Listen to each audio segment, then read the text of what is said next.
Herbert Simon écrit ceci en 1957.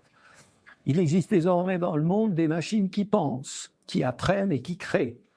De plus, leurs performances en la matière ont augmenté rapidement jusqu'au moment où, dans un avenir prévisible, tout problème auquel l'esprit humain s'est appliqué sera à leur portée.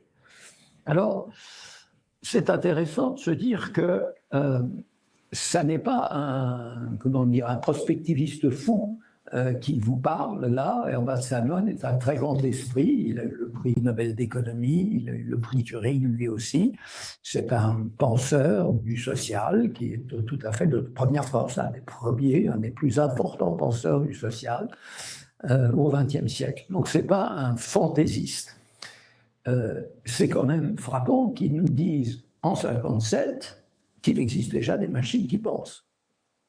Et puis un autre pionnier, qui était également, Herbert Simon a fait partie d'un petit groupe de gens qui s'est réuni en 1956 à Dartmouth. Et l'un de ces chercheurs était Marvin Minsky, qui est ensuite devenu un peu le pape de l'intelligence artificielle à MIT.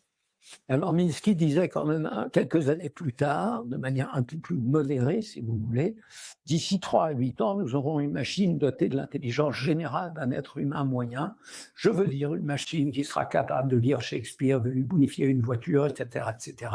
La phrase se continue, je ne vous l'inflige pas, mais l'idée c'est ce que Minsky cherche à dire, c'est que c'est pas une intelligence en quelque sorte limitée, spécialisée, qui serait qualitativement différente de l'intelligence humaine. C'est vraiment ce qui permet aux êtres humains de se comporter de manière intelligente tout en ensemble de circonstances.